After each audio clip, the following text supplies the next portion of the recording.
Bonjour et bienvenue dans La Traversée, le podcast pour prendre des décisions saines et justes, réservé aux entrepreneurs et aux dirigeants qui sont prêts à se mouiller. Je suis Hervé Franceschi, auteur, coach, conférencier, explorateur de la joie et aventurier de l'entreprise.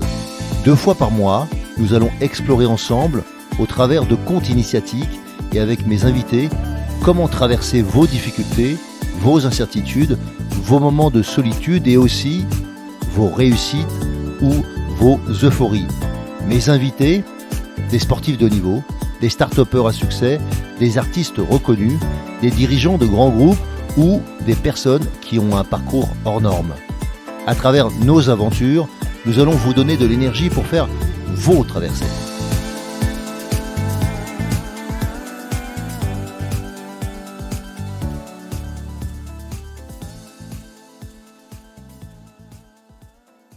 Alors super, aujourd'hui on se retrouve dans la traversée avec qui? Avec Marc Vella.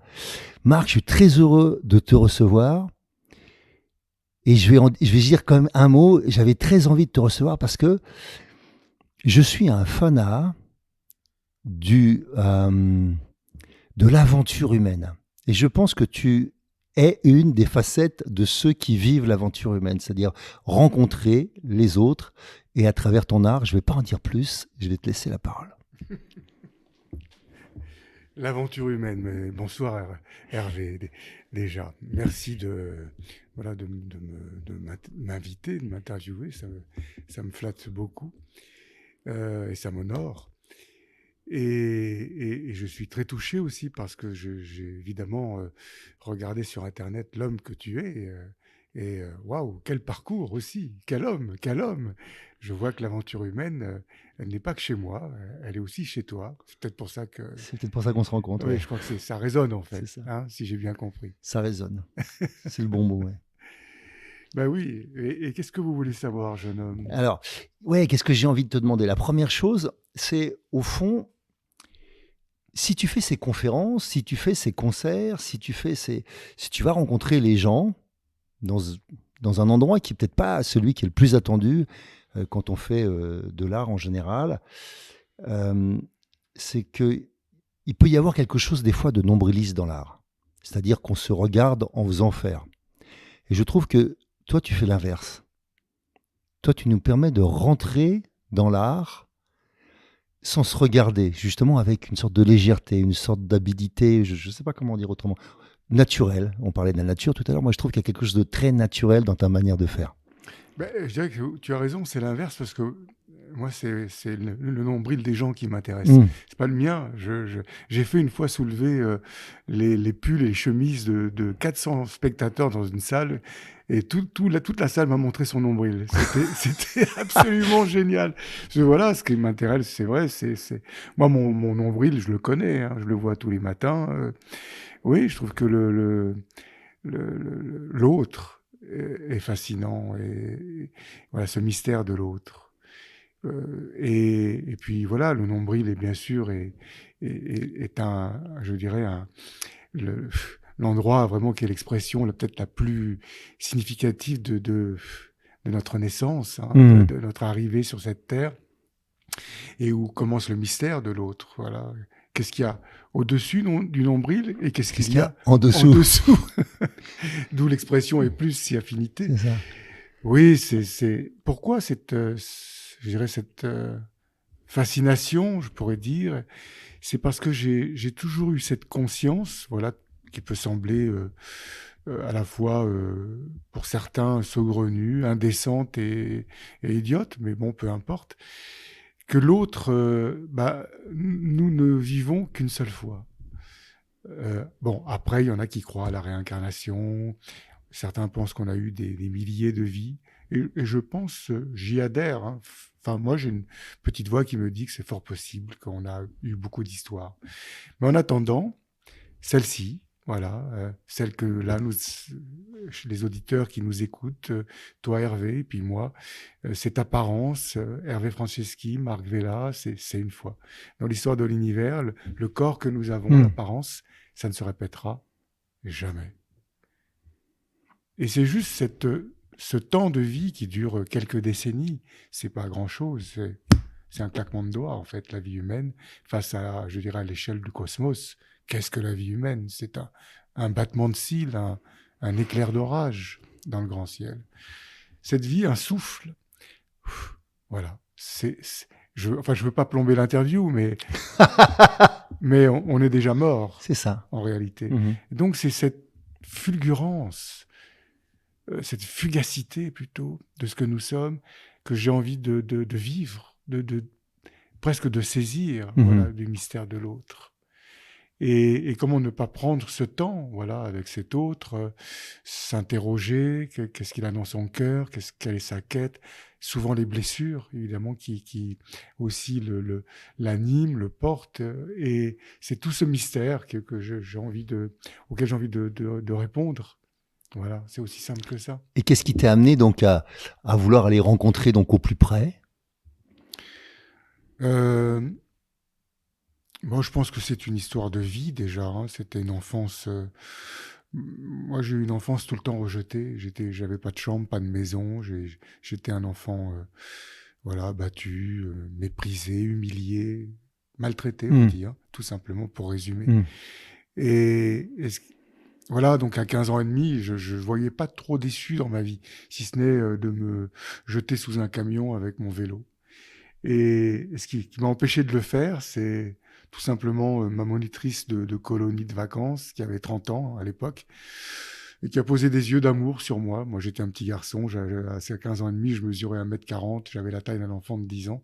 J'étais très malheureux, très, très en souffrance. Et cette femme de 30 ans, moi, j'étais convaincu, on me disait tellement que j'étais laid, que j'étais trop, que j'étais inutile, que je pensais qu'il n'y avait qu'un chien qui pouvait m'aimer.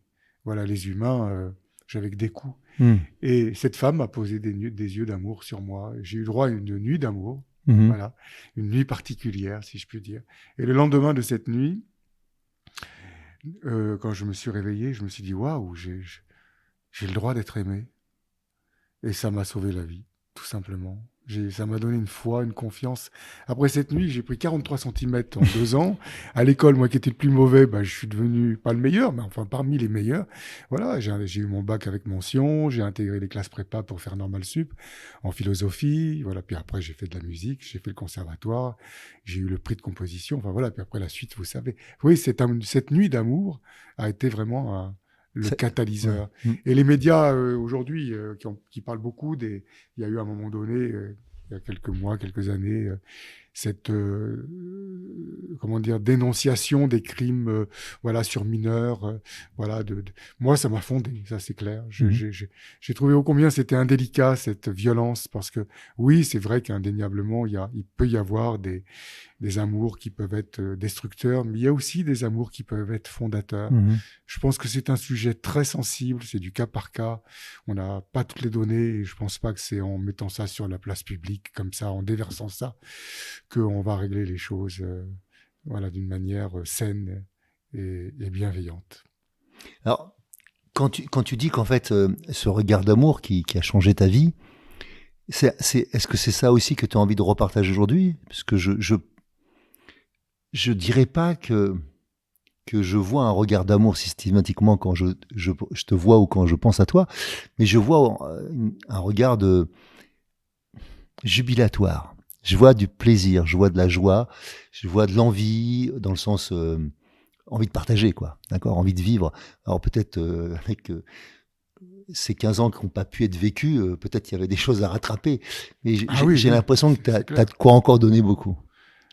Écoute, oui, enfin en tout cas, c'est vrai qu'après ça, j'ai commencé à grandir, je suis devenu un jeune homme, et c'est vrai que les filles venaient à l'époque, hein, voilà, surtout à la fin des années 70, c'était très libre. On était dans un contexte qui n'a rien à voir avec celui d'aujourd'hui. Et c'est vrai que pour moi, à l'époque, surtout quand on a 16 ans, 17 ans, on est plein d'envie. Toutes les filles sont jolies, on a envie de toutes les aimer. Voilà, moi j'étais amoureux de la copine. Puis bon, là où j'étais, au lycée d'Arcachon, c'est vrai qu'on vivait une très grande liberté. Voilà, on allait à l'océan, on faisait du surf. Voilà, les plages de l'océan, les dunes. C'était vraiment une vraie liberté entre nous quand on était adolescent. Donc moi, je vivais cette liberté qui était, voilà, qui évidemment n'avait rien à voir après avec ce qu'on pouvait trouver ailleurs. Et c'est vrai que je mélangeais un peu tout. C'est vrai qu'à 20 ans, je mélangeais à la fois mes envies, mes désirs, mes amours, mes fantasmes, voilà. Mais c'était, c'était, c'était aussi avec le feu, qui est aussi propre à cet âge, hein. On dit bien, il y a une expression qui dit, je crois, à chaque âge, c'est folie. Mm. Bon, je crois que alors inévitablement, c'est vrai que il y a eu des fausses notes, il y a eu des maladresses, il y a eu évidemment des blessures que j'ai pu commettre, voilà, comme on en a aussi commis sur moi. Mais c'est aussi le jeu de la vie, la rencontre humaine, l'amour nous blesse. Ça aussi, c'est très important quand même de l'intégrer. On vit comme ça, souvent dans une idée que la blessure de la fausse note ne devrait pas exister. Mmh.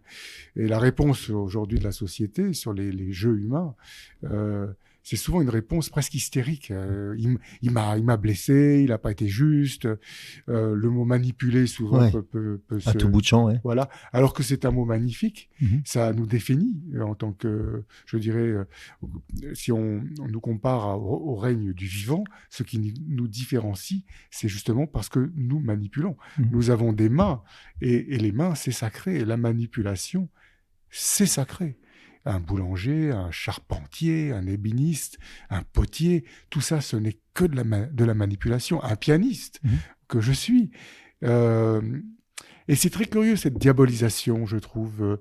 Je me rappelle, justement, pour revenir à l'époque de mes 15-16 ans, quand j'étais en troisième, les métiers manuels, c'était bon pour les pauvres. Mhm. Il fallait faire seconde C, maths physique, je ne sais pas si tu te souviens. Bah, très bien, ouais, moi j'ai Hein? fait ça. Donc, Mais moi moi aussi. j'ai fait un bac E pour faire autre chose. Mais... Moi j'ai fait après j'ai fait seconde C, Mhm. et après j'ai comment dire, bifurqué sur la philosophie. Mhm. Mais c'est vrai que les métiers manuels, c'était bon pour les Arabes, Mhm. pour les Noirs et les pauvres. C'était ça. C'était vraiment. Alors que j'ai la chance, franchement, d'avoir acheté dans ma vie à 25 ans des vieux hangars que j'ai retapés. Et après, j'ai acheté que j'ai bien retapé parce que je les ai revendus. Et j'ai acheté avec cet argent une ferme en Charente que j'ai retapée. J'ai fait 30 ans de travaux dans ma vie. J'ai fait 30 ans de bâtiment. Voilà, pour moi, hein, pour ma maison, c'est une vraie fierté, vraiment. Ça m'a construit. Et puis, ô combien ça m'a permis de me rendre compte que le métier manuel, c'est noble. C'est ça qui anoblit l'humain. C'est Ouais, magnifique. c'est fondateur. C'est fondateur. Mhm. Je ne peux ça fait encore un point commun parce que j'ai construit 3 maisons. Donc, voilà. Ben oui. Là, le domaine où je suis, c'est très, très grand parce c'est des fermes charentaises avec des dépendances. Et donc, il a fallu rebâtir tout ça. C'est de la vieille pierre, des poutres.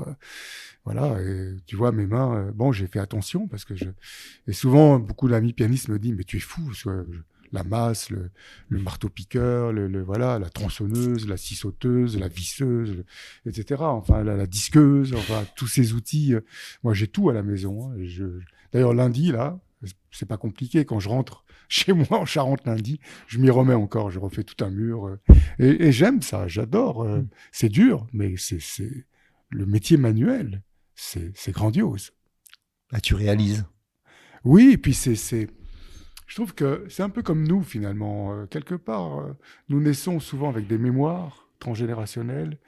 Nous naissons avec, voilà, nous portons c'est comme disait Bruce Lipton, hein, des marqueurs génétiques hein, qui conditionnent voilà, nos vies et qui fait qu'on revit des scénarios voilà, que l'on crée, que l'on attire parfois, ce que j'appellerais via des fréquences, des résonances harmoniques. Mais donc les choses doivent se rejouer. Ces fausses notes des ancêtres doivent se rejouer à travers nous pour que nous les harmonisions. C'est le sens même de notre présence. Voilà, le sens de notre incarnation, je dirais, elle est là. Il est là. C'est d'harmoniser les fausses notes des ancêtres.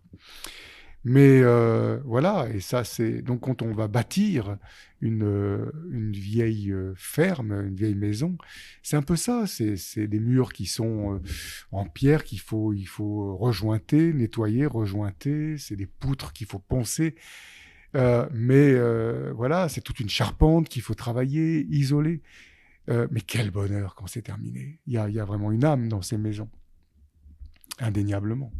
Rien à voir avec les bâtisses en préfabriqué, en parpaing et en placo-polystyrène et avec du lino par terre. Enfin, ça n'a rien à voir. Je pense qu'effectivement, quand on est dans un rapport à la nature ou peut-être au vrai, j'en sais rien si c'est que lié, mais en tout cas, moi, je fais le lien. Euh, je trouve il y a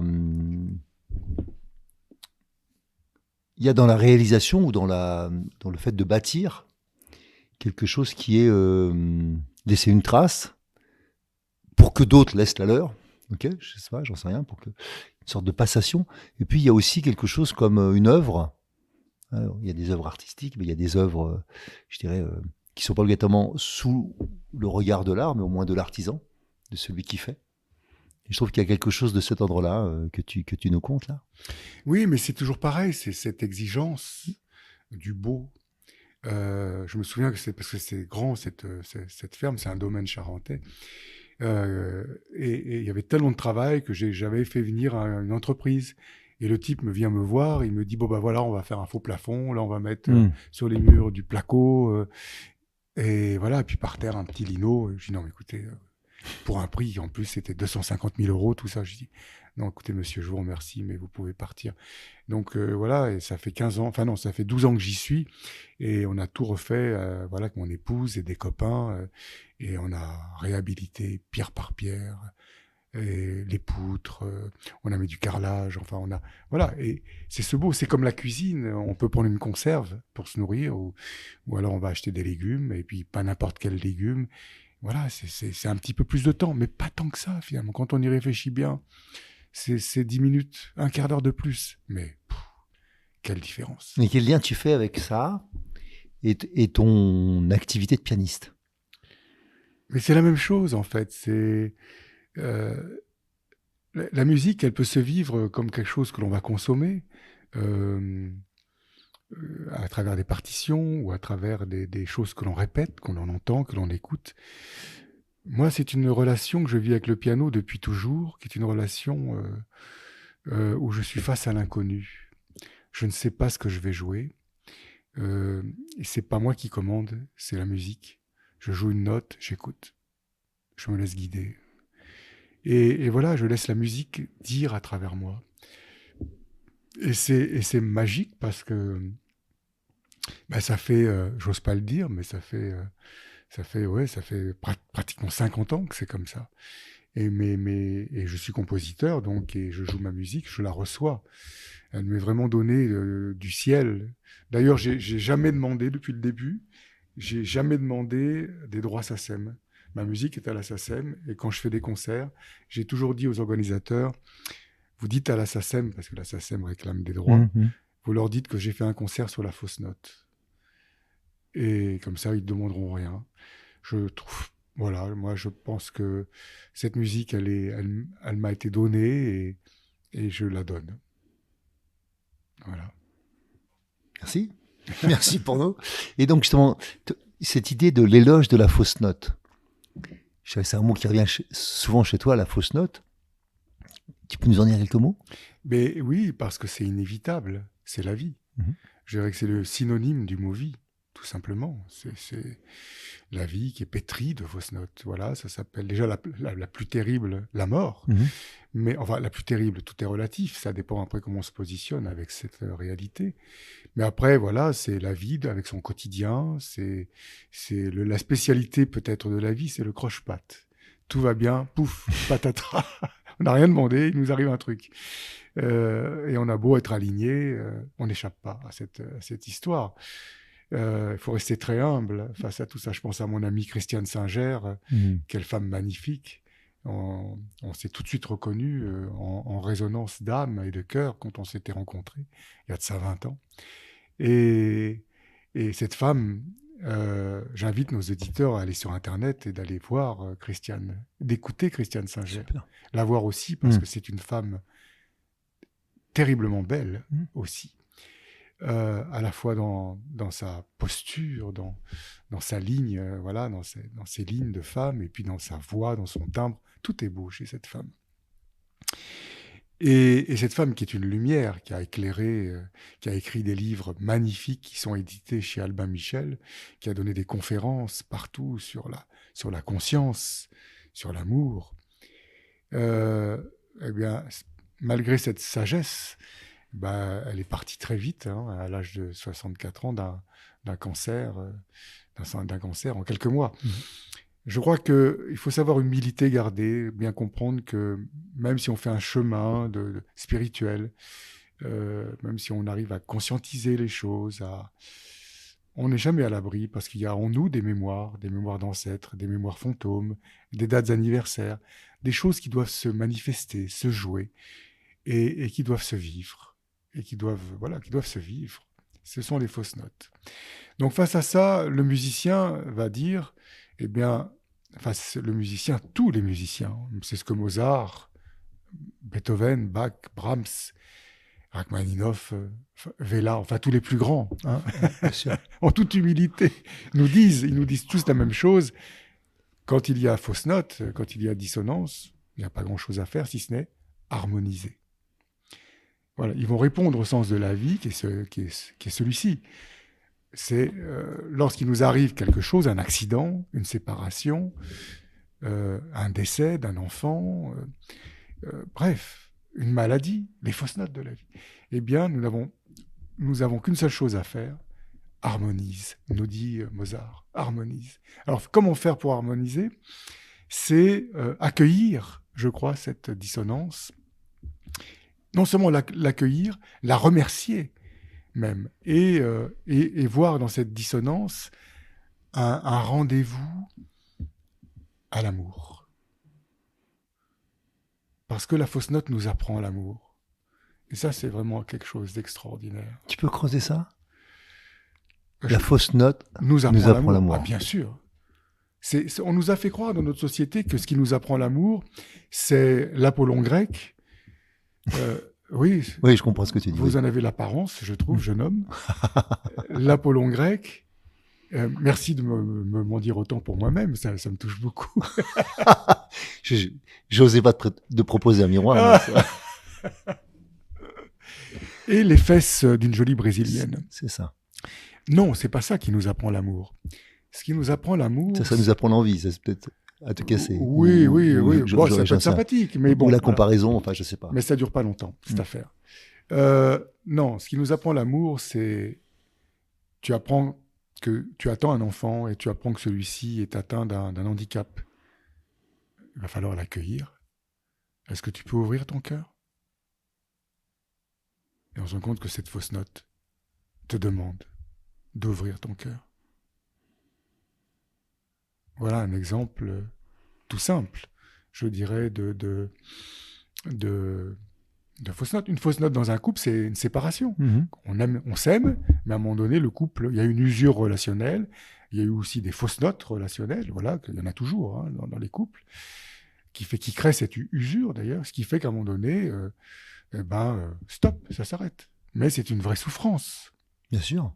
Parce qu'à un moment donné, l'un veut partir, l'autre ne le souhaite pas, et l'un dit « je veux arrêter ». Comment accueillir cette fausse note ?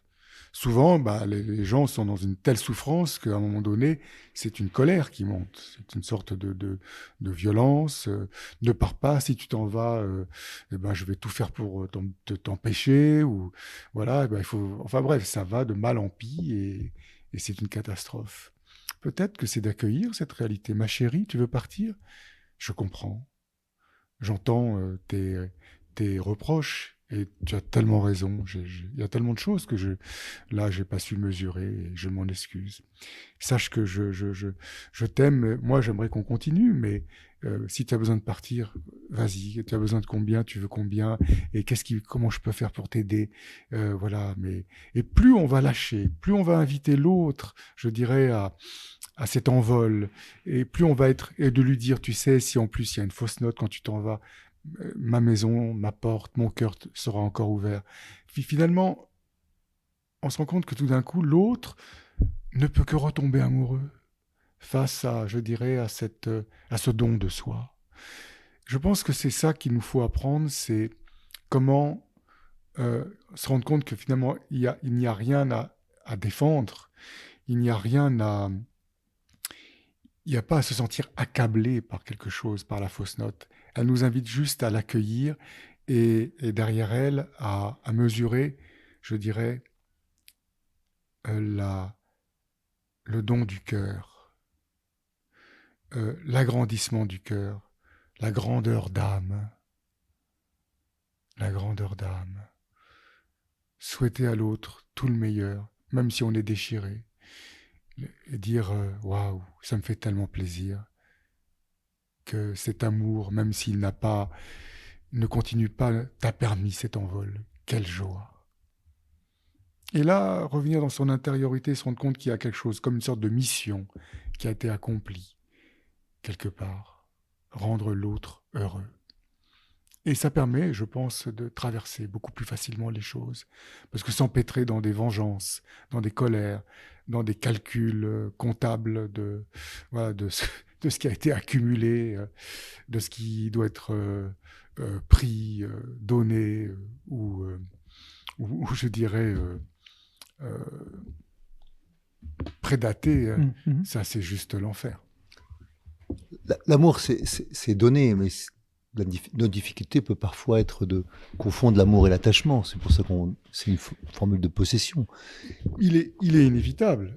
Il est inévitable. Il y aura toujours de toute façon, quand on vit avec un être, à un moment donné, ce phénomène d'attachement, voilà, qui est là. Mais ce que j'ai compris finalement, c'est que même quand on se sépare, c'est une illusion.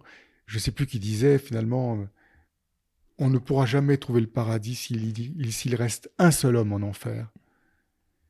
Parce que l'homme est un. Donc on doit tous y aller. C'est tout ou rien. Donc une séparation, c'est pareil en fait. Je me rends compte qu'on reste ensemble malgré tout. C'est une illusion. Voilà. Nous sommes... tu es l'homme parmi les hommes. Voilà. Et cette femme, elle est la femme parmi les femmes. Et tout ça, ça fait un. C'est juste ça qui est magnifique. C'est nous souhaiter... et ça, c'est fondamental, c'est l'envol. C'est toute l'histoire de... C'est mythique, en fait. C'est l'histoire d'Icare qui est là, qui nous est contée. Celle de sortir justement de tout ce qui nous enferme, nous emprisonne. C'est toute je dirais, le conflit entre Dédale, le père d'Icare, et donc son fils, Icare, qui est un idéaliste et qui a soif de soleil. Dédale, lui, c'est quelqu'un qui calcule, qui tergiverse, qui compte, qui complètement, qui se veut intègre et qui est rigidifié par ses certitudes et ses croyances. Il est celui qui a bâti le labyrinthe, donc il enferme. Icare, lui, il a soif de liberté, il a envie du grand ciel. Et il a envie de contacter le soleil, son soleil intérieur. Ce qui est intéressant dans tout ça, c'est que cette histoire, elle va raconter peut-être toute la problématique, c'est archétypal en fait, du champ humain. Le champ humain, c'est est-ce que je vais vivre la vie en étant dans le labyrinthe de la vie avec les peurs, je calcule, je tergiverse avec des croyances et des certitudes limitantes, et en étant dans un monde labyrinthique, un monde dédalien, ce qui est le nôtre. Notre société est labyrinthique. Le métro, c'est labyrinthique. Les villes, les rues, on parlait des rues de Saint-Maur, des Fossés, c'est labyrinthique. Ça, c'est le monde de Dédale. Et Icare, c'est celui qui va s'échapper de ça. Et moi, je sais que je suis profondément icarien. C'est dans mon ADN. Je suis un homme qui a toujours voulu fuir le monde du labyrinthe. Je crois que c'est comme Antoine de Saint-Exupéry. C'était un icarien, lui aussi. Dans Terre des Hommes, il avait écrit ceci, exactement mot à mot, je ne m'en souviens pas, mais il ne comprenait pas ces hommes qui s'agglutinaient dans les trains de banlieue et qui allaient faire un travail sur lequel il n'était pas... qui n'était pas passionnant. Et puis sa question, c'est que faisaient-ils, tous ces hommes, de leur petit dimanche ? C'est toute la question, voilà, je dirais, du sens de l'existence, de celui qui a soif d'envol, d'aventure, d'amour, de liberté. face à ceux qui se résignent, ce que j'appellerais les renonçants, la multitude, c'est une vraie question. C'est une vraie question. Comment on doit vivre la vie? C'est après pareil dans le couple. Est-ce que je suis là à vivre une vie dans l'amour de celle ou de celui que j'aime, dans ce monde où finalement ce couple finit par s'enferrer dans un quotidien, les enfants, le travail, le portail, le chien, méchant de préférence, avec la télévision, la voiture et tout ce que ça implique de contraintes, ou cette vie qui peut d'ailleurs se vivre en couple, mais de cette vie du libre, voilà, de la fascination, de l'émerveillement, du mystère, des voyages, du mystère de l'autre, qui est là, de nos désirs qui sont là aussi, et qui sont aussi une réalité chez l'humain. Là aussi, c'est une vraie question. Est-ce que je vis une relation toute ma vie exclusive, ou est-ce que de cette relation exclusive, est-ce que je vais bâtir de ce couple une sorte de terrain, de territoire sacré autour duquel je vais bâtir tout un jeu de rencontres, je dirais d'expériences, où ce couple va devenir une sorte de terrain de jeu incroyable, de rencontres d'hommes et de femmes, peut-être parfois, qui sont en résonance. Évidemment, je comprends que là, il y a des auditeurs qui disent « Mais où il va où là? Où il va où ?» Il va dire « Mais quelle indécence !» Je vais dire comme Brigitte Lahaie face à Bernard Pivot, qui a essayé de l'amener sur le terrain de la culpabilité, qui le regarde en face et qui lui dit comme j'aime ce mot, indécence. Mais qu'est-ce qui est indécent? Vivre? C'est indécent. Un monde aujourd'hui qui se massacre, c'est un champ de bataille partout. Il y a des guerres, des massacres, des génocides. On nous parle de guerre. Ça, c'est pas indécent. Des sols qui sont massacrés, la pollution partout, on ne peut plus ni respirer, ni boire, ni manger, sans avoir peur d'attraper un poison quelconque. Quel est ce monde? Où est l'indécence? Et surtout de la regarder, sans agir. Mais bien sûr, bien sûr. Donc, c'est l'indécence du voyeur. Mais bien sûr, donc vivre serait indécent de cette vie qui dure 3 secondes? C'est une vraie question. Comment je trouve la perversion est là, c'est-à-dire celle de nous avoir entraînés sur cette culpabilité de l'existence. Tu n'as droit à rien. D'ailleurs, c'est ce que certains politiques disent, s'acharnent à dire, certains médias. Tu n'as droit à rien. Il y a ceux qui ne sont rien, les inutiles, les non-essentiels. Comment peut-on dire des choses pareilles? La vie est sacrée. Une vie humaine qui dure 3 secondes. Une fois dans l'histoire de l'univers, c'est toi. Une fois, il y a toi. Dans toutes les galaxies, les planètes, l'immensité cosmique, il y a un petit être qui s'appelle toi. Et toi, on te dit que tu n'as droit à rien, qu'aimer c'est mal, que c'est quoi cette histoire?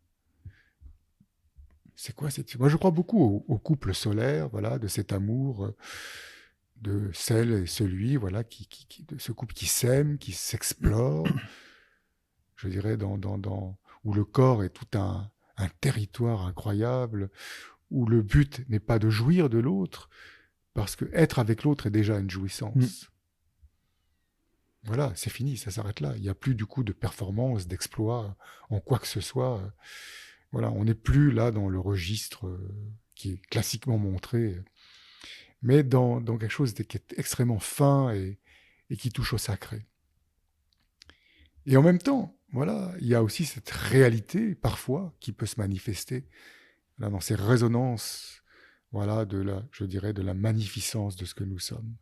C'est toute la sagesse, encore une fois, pour moi, de ce que j'appelle des jeux d'hommes et de jeux de femmes qui sont vécus en intelligence et non pas en consommation ou en addiction. Enfin, ça n'a rien à voir, évidemment. Je ne crois pas du tout qu'on ait gêné nos auditeurs, parce qu'en tout cas, moi, j'ai pris un grand plaisir à t'écouter. Ça me paraît... Il y a 2 choses que j'avais envie de revenir. J'ai la notion d'harmonie.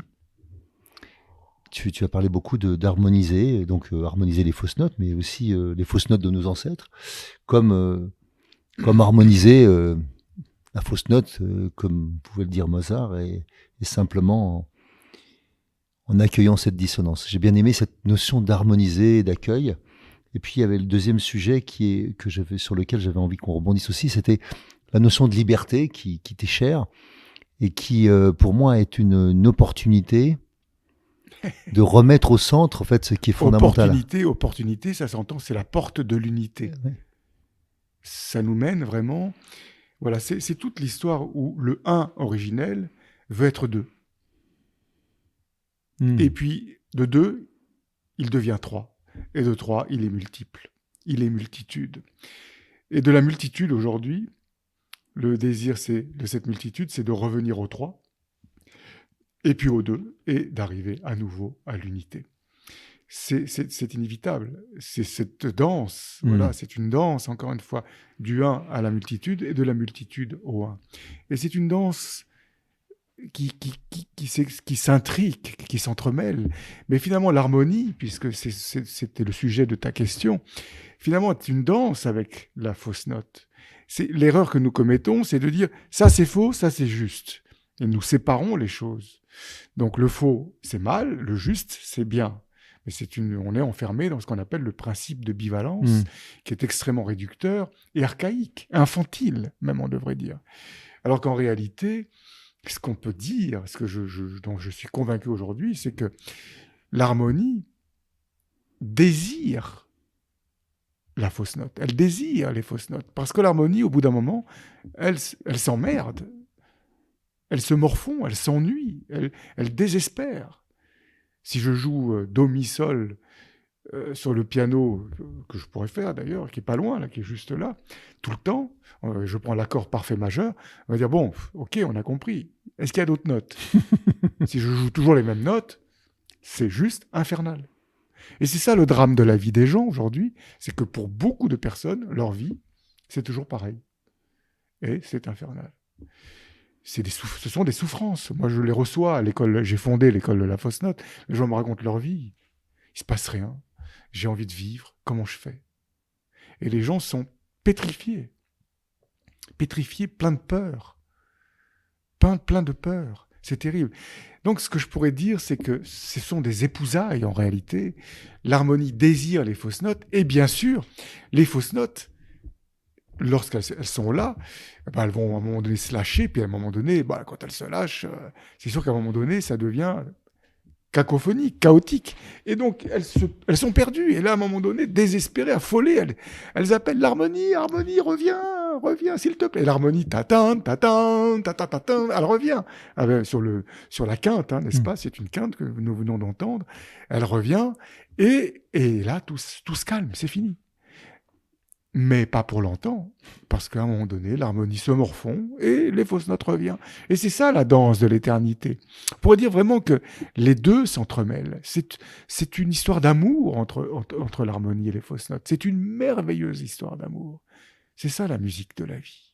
Ça me fait penser pour accepter de vivre l'harmonie, il faut être prêt au conflit. Mais ce n'est pas un conflit. C'est ça, parce que l'erreur que nous commettons, c'est que nous vivons la fausse note comme quelque chose qui va briser l'harmonie. Non, je disais pas ça. Je disais pas que c'était ça. Je dis juste, ça me fait penser à ce parallèle qu'on peut faire que dans la société, quand on a tellement peur des conflits, on ménage la chèvre et le chou et on n'arrive pas à l'harmonie.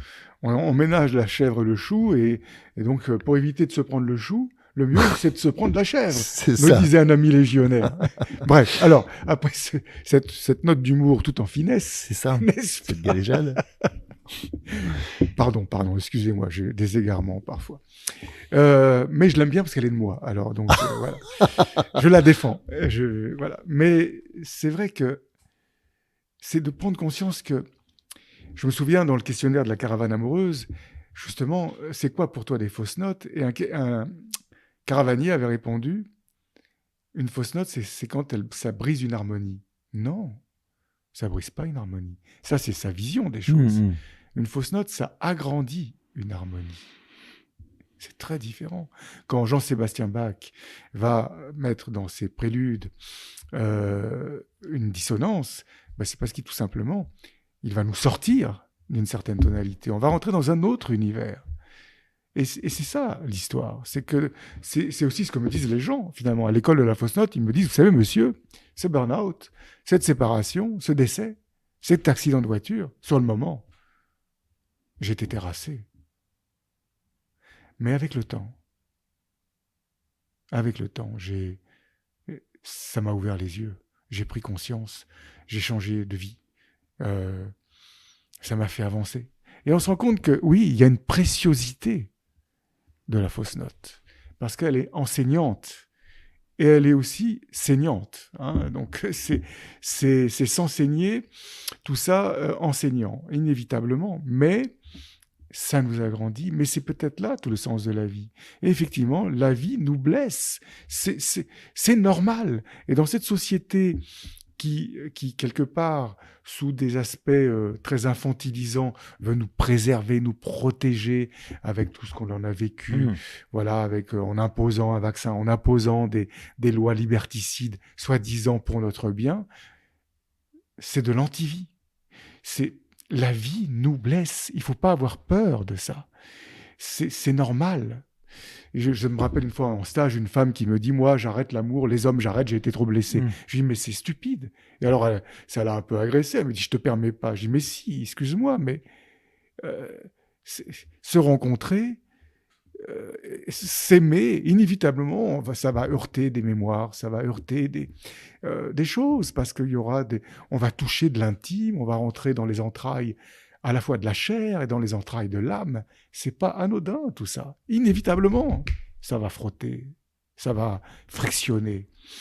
Mais c'est dans l'ordre des choses. Un bébé, quand il quitte la poussette et qu'il commence à oser, quand il arrête de marcher à quatre pattes et qu'il se redresse pour la première fois, et qu'il commence à marcher sur ses deux jambes qui sont tremblantes, fragiles, mais bien dodues malgré tout, mais qui sont incertaines. Qu'est-ce qui se passe? Il tombe. Bon, il a souvent une couche, alors il est capitonné, on va dire, molletonné, mais il y a des fois, il peut tomber, il peut s'écorcher, il se relève, il pleure un peu, mais il se relève. Oui, il a été blessé, il saigne peut-être, mais il rit en même temps. Parce qu'il sait qu'il va marcher. Puis à un moment donné, il va tomber vraiment, sérieusement, sur la tête, sur le coin d'une table ou de la porte. Et là, il va se faire très, très, très mal. Et t'imagines le bébé qui fait « Maman, la poussette, j'arrête. C'est fini, je marche plus. » C'est absurde. Aussi absurde que ce qu'a dit cette femme. J'arrête l'amour. Non, aime encore. Accepte d'être blessé. C'est comme ça qu'on apprend. C'est magnifique. Et tout le drame de la société, justement, c'est de nous faire croire que la blessure est grave. Et la réponse à la fausse note humaine, aujourd'hui, devient hystérique. Voilà, avec tout ce qui s'est passé. Bien sûr qu'il y a des maladresses, bien sûr qu'il y a des gens qui sont pas toujours très clairs, très bien. Ok, mais bon, voilà. Il faut s'accompagner, je crois. Ça, c'est fondamental. Les uns les autres, avec tendresse. Et surtout, nous amener à... C'est le défi. Je crois, pour conclure là-dessus, c'est le défi aujourd'hui, si on veut que l'humanité perdure. C'est le défi, c'est d'ouvrir notre cœur. J'aime bien ce mot qui est peut-être pas toujours bien compris, qui est la tendresse. On parle beaucoup de bienveillance aujourd'hui, qui est un mot qui me convient aussi, hein, mais qui ne veut pas dire la même chose, et qui n'a pas de rapport direct avec l'amour. D'accord ? Alors que la tendresse, pour moi, c'est une autre forme d'amour. Ou quoi, pour toi?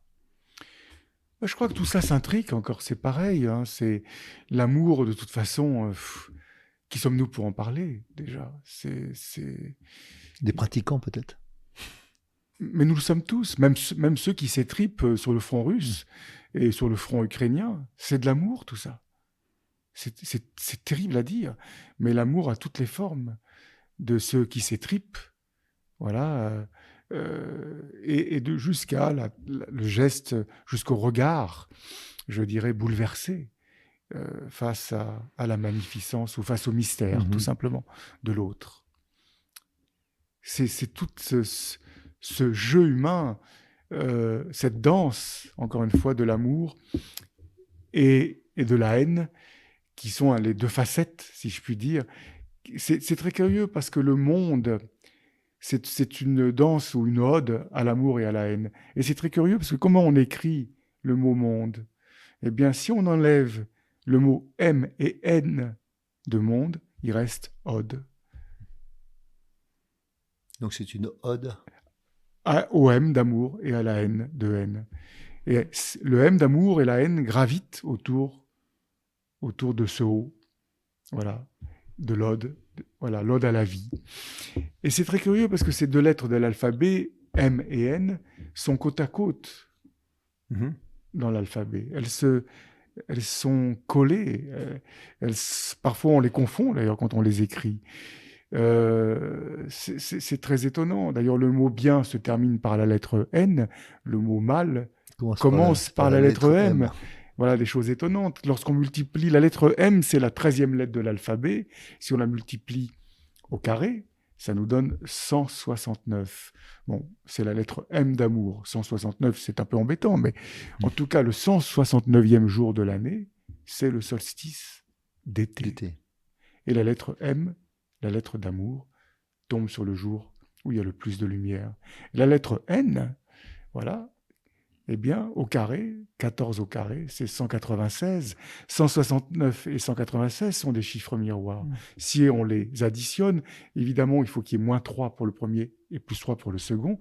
Ça nous donne le solstice d'hiver pour la lettre N. Et si on les additionne avec, cette fois-ci, les chiffres moins 3 plus 3, eh bien, en les enlevant, je veux dire, eh bien, ça nous donne les 365 jours de l'année. C'est bien foutu tout ça.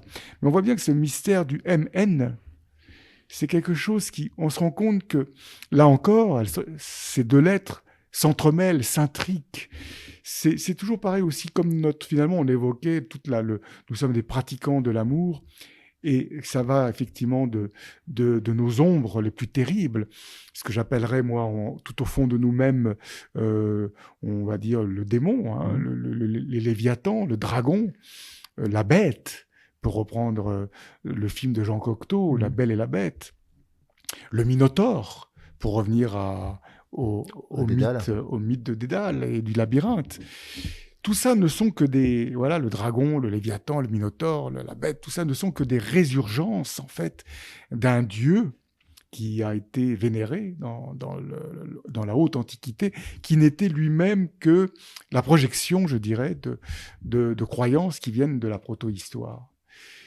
Et ce dieu, c'était le dieu Baal, hein, auquel on faisait des sacrifices, ce qu'on appelait les prémices, hein, chaque année, des premières récoltes, des premiers rameaux, mais tous les 9 ans aussi des premiers nés mâles et parfois de quelques vierges, de jeunes filles vierges. Donc évidemment, ça a été traumatique. Mais ce Dieu, qui a été le premier Dieu monothéiste de l'histoire humaine, ce Dieu Baal, qui s'est fait ensuite appeler par la suite Yahvé, et qui a été dans l'Ancien Testament, et puis après dans le Nouveau, qui a changé, qui est devenu un Dieu d'amour, et non pas un Dieu vengeur et un Dieu jaloux, comme dans l'Ancien Testament, eh bien, nous portons ça en nous. Nous portons ça en nous. Nous avons cette bête archétypale à l'intérieur qu'il nous faut aller contacter. Donc, si tu parlais de traversée, ça, c'est fondamental. Il y a bien une traversée à faire, celle de la descension, pour reprendre un terme christique, une descension dans nos entrailles profondes pour aller rencontrer ce minotaure intérieur, là où sont logés toutes nos pulsions, nos fantasmes, nos rêves, nos interdits, nos terreurs, nos blessures, exactement. Et c'est un face-à-face. C'est une humanisation fondamentale qui d'ailleurs va se faire déjà de soi à soi, c'est-à-dire dans cette rencontre, dans le fait d'accueillir, et ça c'est fondamental, et non pas d'être dans le déni, parce qu'autrement, je dirais que cette bête intérieure nous manipule malgré soi, elle nous dirige, mais c'est d'aller la rencontrer et vraiment de l'humaniser. C'est tout le mystère, en fait. L'erreur, ça a été de séparer les ténèbres et la lumière. Et tout le message de notre société, c'est de nous faire croire que c'est un champ de bataille, que c'est un combat perpétuel, que l'on retrouve à travers les religions, d'ailleurs, le mal, le malin, les tentations, les combats entre les anges déchus, et puis les nuées, voilà, je dirais des anges qui portent la lumière. Et donc c'est un combat entre les démons et les anges qu'on retrouve à travers tous les films d'aujourd'hui, Avatar, Star Wars, Le Seigneur des Anneaux. Et il faut bien comprendre que tout ça est une fiction. Le monde est duel, indéniablement, mais c'est une dualité qui s'épouse et non pas qui s'oppose. Et on assiste à cela tous les jours. Le matin, le soleil se lève, jamais on va voir la nuit qui dit non, ne te lève pas. Si, je veux me lever. Non, c'est pas un combat. Non, la nuit s'écarte et lui, elle invite, le soleil vient, éclaire-moi. Je crois, pour conclure là-dessus, que nos ténèbres intérieures n'ont qu'un désir, c'est d'être éclairé, et d'être visité et d'être éclairé. Et c'est de comprendre finalement que tout ça s'épouse, encore une fois. L'ombre et la lumière s'entremêlent, s'intriquent, tournent comme un vortex. Je pourrais même en faire ça ferait penser à des brins d'ADN. C'est un ADN, c'est notre ADN. C'est un portail sacré. Tant que je les sépare et que je les vois en combat, je suis dans ce cas-là un être en conflit. Je ne suis que champ de bataille avec moi-même. Et du coup, ça se rejaillit. Cette réalité va rejaillir sur l'extérieur et le monde devient un champ de bataille. Et donc, il faut bien prendre conscience que toute la clé de tout ça, c'est d'établir la paix à l'intérieur de soi, d'accueillir justement la bête, l'humaniser, se rendre compte que tout ça, et ce magnifique brin d'ADN où ombre et lumière s'entremêlent, c'est vraiment ADN, ça veut dire Adonai, qui est un des noms de Dieu. Et c'est vraiment le portail sacré dans lequel, je dirais, le couple intérieur du masculin-féminin va s'épouser pour réaliser le passage qui peut s'entendre aussi pas sage. Et qui peut être ça l'expression de la plus grande des sagesses. Et où le couple, après, dans la vraie vie, dans la relation, devient un oui à l'aventure, justement, et dans ce partage, voilà, de ce que nous sommes. Et ce qui est fondamental, d'ailleurs, parce que qu'est-ce que le oui, après tout? Et qu'est-ce que le non? Le non, il est écrit de cette façon.